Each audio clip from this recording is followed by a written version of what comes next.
முதல்ல அந்த காம்பை நீக்கிய பிறகு வெற்றிலையை நம்ம 6 வெற்றிலையை நம்ம சுத்தமாக அதை எடுத்து வச்சுக்கிறணும். நுனியில் எதுவும் ஓட்டை இருக்கக்கூடாது. வெத்தலை சுத்தமாக இருக்கணும். சின்ன வெத்தலையாக இருந்தாலும் பிரச்சனை இல்லை, பெருசாக இருந்தாலும் பிரச்சனையும் இல்லை. நமக்கு தேவையானது என்னன்னா நுனி உடையக்கூடாது, ரெண்டாவது வெற்றிலையில் ஓட்டை இருக்கக்கூடாது. சரியான 6 வெற்றிலை நம்ம எடுத்து ரெடி பண்ணி வச்சுக்கிறணும். நான் ஏற்கனவே இந்த ஜலத்தில் நான் அலம்பிட்டேன், சுத்தமாக தான் இருக்குது. தூசி எதுவும் இல்லாத அளவுக்கு சுத்தமாக வச்சுக்கிறோம். இப்போ தாங்க நம்ம முக்கியமான விஷயம் செய்ய போகிறோம். நான் பாருங்கள், இதை காட்டுற சந்தனம்.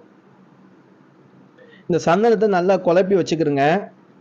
ஏன்னா இந்த சந்தனத்தை வச்சு தான் இந்த வெற்றிலையிலேயே நம்ம செய்ய போகிறோம். மிக முக்கியமானது என்னது, இந்த மந்திரம் தான்.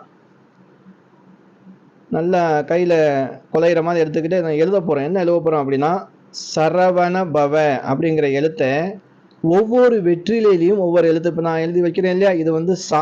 முதல்ல நம்ம எழுத வேண்டியது சா என்ற எழுத்தை